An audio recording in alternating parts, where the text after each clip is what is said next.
Pero syempre, hindi ko papalagpasin itong gabing ito nang hindi fina-fast talk ang isang Gabriel Go.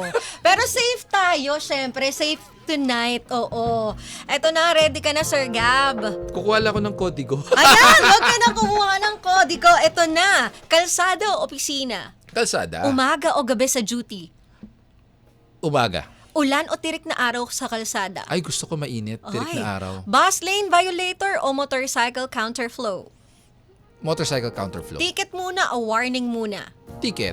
Galit na motorista o pasaway na vendor? Pasaway na vendor. Disiplina o diskarte? Disiplina. Trabaho o pahinga? Trabaho. Kape o tsokolate? Kape. Motorcycle rider o private car driver? Ay, motorcycle. Mas marami. Matamis o maalat?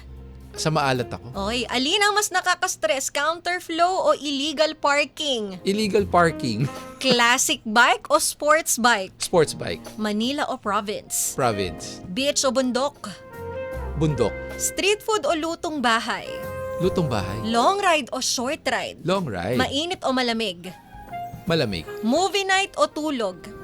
Tulog. Sando o jacket? Jacket. Bakasyon o trabaho? Trabaho. Kalsada o pamilya?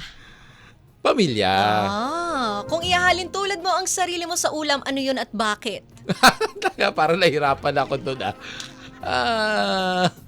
siguro, paano ba? Nag-iisip pa siya. Nahirapan ako. Pwede ba, ang unang pumasok kasi sa utak ko, Kung ano daw yung unang pumasok. Fried chicken. Oh, bakit fried chicken? Kasi akala mo, para simut sarap? Hindi Ay! hindi lang yon, akala mo sa una, matigas, yung pala juicy.